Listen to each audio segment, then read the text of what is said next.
अब हम काल चक्र की जो 7वीं राशि है तुला राशि, उसकी तरफ जाते हैं। तुला राशि के जातक जो होते हैं बहुत ही मनमोहक होते हैं। अब इस साल उनमें 2026 की अगर मैं बात करूं तो तुला राशि के जो जातक हैं उनमें ये क्वालिटी और उभर के आएगी कि लोगों को अपनी तरफ वो अट्रैक्ट कर लें अपनी बातों से। ये उनमें जन्मजात होता है, शुक्र की राशि है, जन्मजात ये चीजें होती हैं। लेकिन इस साल वो चीजें और अपने हर फील्ड में, जिस भी फील्ड से जुड़े हुए लोग हैं वहां पर सामने वाले को वो इम्प्रेस बहुत अच्छे से करेंगे। उनकी हेल्थ को लेकर बात करूं तो उनको कोई स्किन संबंधी प्रॉब्लम हो सकती है। उनके रिलेशनशिप को लेके अगर मैं बात करूं तो रिलेशनशिप बहुत अच्छे जाने वाले हैं तुला राशि के जातकों के।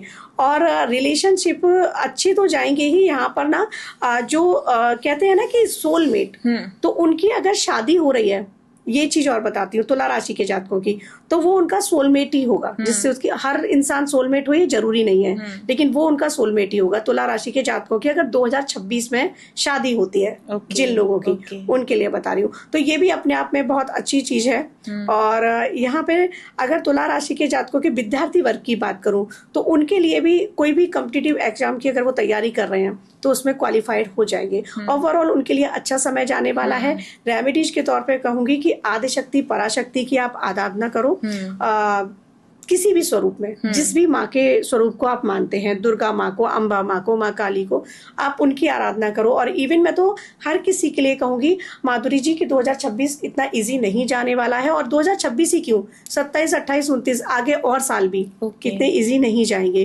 तो हमारे अंदर जब स्ट्रेंथ नहीं होगी, हम किसी भी, कहते हैं ना कि हम किस चीज से फाइट कर पाएंगे, चाहे वो हमारी बीमारी हो, चाहे वो फाइनेंशियल क्राइसिस हो, है ना।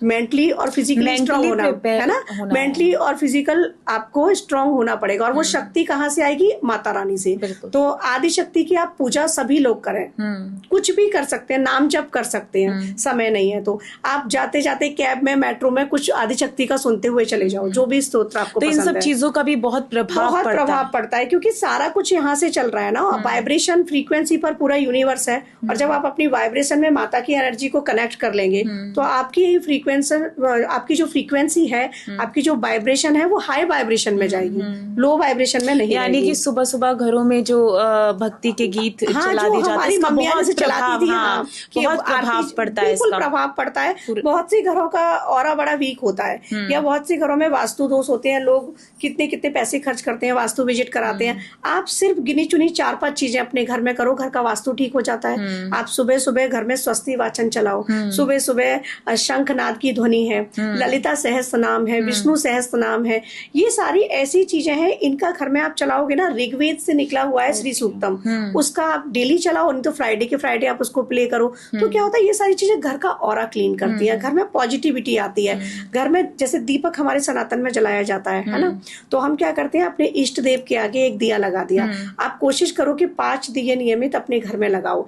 एक मुख्य द्वार पर लगाओ, एक ब्रह्म स्थान, घर का जो सेंटर है वहां पर लगाओ, एक पानी के पास जो आरो है, मटका है, जैसे भी आपने पानी रखा हुआ है, एक वहां लगाओ, एक माता तुलसी पर लगाओ, और एक इष्ट देव का, है ना, ये तो हम लगा रहे हैं। एक कुलदेवी का, सर्वप्रथम अपनी कुलदेवी को, हर किसी की ना कुलदेवी होती है और कुल देवता होता है। बहुत से लोगों को नहीं पता होता है कि मेरी कुलदेवी कौन है, कुल देवता कौन है, लेकिन वो है तो नहीं भी पता है तो उनका ध्यान करते हुए कि मुझे नहीं पता है, उनके नाम का दिया लगाओ। तो ये क्या है कि आपके घर का सकारात्मक वातावरण क्रिएट कर रहा है, पॉजिटिव एनर्जी आपके घर में आ रही है। बहुत चेंज होते हैं। देवी कवचम है ना, उसके बारे में मैं बहुत बात करती हूँ, सप्तशती के बारे में।